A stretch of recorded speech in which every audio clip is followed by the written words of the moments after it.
អញ្ជើញទៅណាខ្ញុំដើរទៅផ្សារតាលោកមានការសួរខ្ញុំធ្វើអ្វីបងស្រឡាញ់អូនណាស់បើអូនព្រមស្ម័គ្របងនឹងជួលស្ដីទុំតោចង់ណាប្រថ្លៃខ្ញុំគ្មាននិស្ស័យចង់បបប្តីទៀតឡើយខ្ញុំគ្មាននិស្ស័យចង់បបប្តីទៀតឡើយចង់លោកណាទៅសំណាងក្លបានទៅយកមកអាគារកាអូនលែងប្តីហើយសូមកុំឆ្លងឆ្លើយនៅតែខ្វល់ខ្វាយមិនដូចហោពីមែនឆ្នាំថ្មីនេះបងត្រូវបានមីម៉ាយតែអូនអ្នកមានប្រាំងใจអូនលែងមិនស្ដាយព្រោះគាត់ជុំកញ្ឆាអូនលែងមិនស្ដាយព្រោះតែគាត់ផឹកស្រា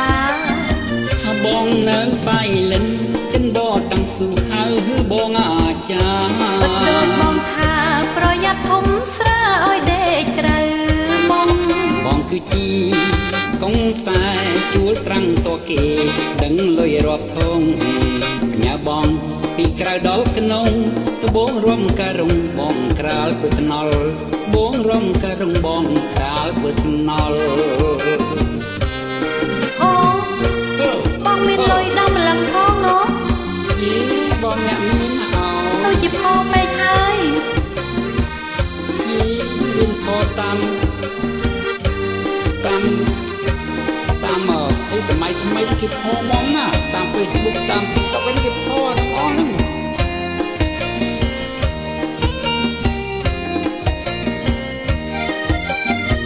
សួស្ដីស្រីស្រងរូបល្អឥតកញ្ចងអញ្ជើញទៅណាខ្ញុំដើរទៅផ្សារតើលោកមានការសួរខ្ញុំធ្វើអ្វីបងស្រឡាញ់អូនណាំបើអូនស្ម័គ្រ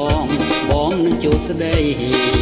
ទុំតោចង់ណាប្រថ្លៃខ្ញុំគ្មាននិស្ស័យចង់បបប្តីទៀតឡើយខ្ញុំគ្មាននិស្ស័យចង់បបប្តីទៀតឡើយចង់លោកណាទៅសំណាងក្លបានពើយកមកគីកា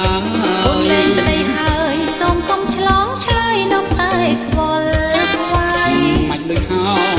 ពីមែនឆ្នាំថ្មីនេះបងត្រូវបានមេម៉ាយ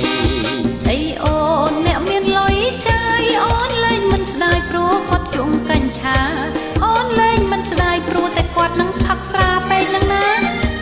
បងនៅបៃលិនចិនបតាំងស៊ូហៅបងអាចារ្យដូចបងថាប្រយ័ត្នធំស្រាឲ្យដេកក្រៅមុំបងគឺជាកងខ្សែជួលត្រាំងតគេដឹងលុយរាប់ធំបញ្ញាបងពីក្រៅដល់ក្នុងត្បូងរំការរុងបងក្រាលធ្វើថ្នល់បងរំការរុងបងក្រាលធ្វើថ្នល់ហោបែយាយ